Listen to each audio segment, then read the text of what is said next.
ফেসবুকের friend list কিভাবে hide করে। যদি আপনি আপনার ফেসবুকের ফ্রেন্ড লিস্টকে গোপন করে রাখতে চান যাতে কেউ আপনার ফেসবুকে কে কে ফ্রেন্ড রয়েছে তা দেখতে না পারে, তাহলে এই ভিডিওটাকে স্কিপ না করে শেষ পর্যন্ত দেখবেন। তাহলে আপনি খুব সহজে ফেসবুকের ফ্রেন্ড লিস্টকে হাইড করে রাখতে পারবেন। তো এখন ফেসবুকের ফ্রেন্ড লিস্টকে হাইড করার জন্য সবার প্রথমে আপনি ফেসবুক অ্যাপ্লিকেশনটাকে ওপেন করুন।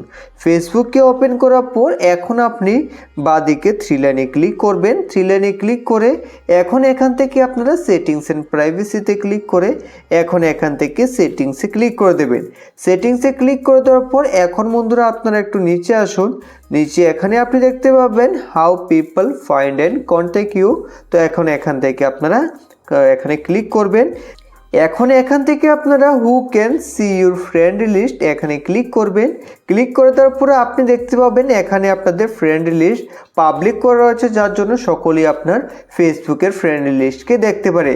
আর যদি আপনি সকলের কাছ থেকে আপনার ফ্রেন্ড লিস্টকে গোপন করতে চান, হাইড করে রাখতে চান, তাহলে এখান থেকে অনলিমিতে ক্লিক করে তারপর এখানে সেভে ক্লিক করে দেবেন। সেভে ক্লিক করে দেওয়ার পর এখন আপনি একটু সময় পরে চেক করবেন আপনার ফেসবুকের ফ্রেন্ড লিস্ট আর কেউ দেখতে পারবে না। তো এইভাবে খুব সহজে আপনি ফেসবুকের ফ্রেন্ড লিস্টকে হাইড করে রাখতে পারবেন।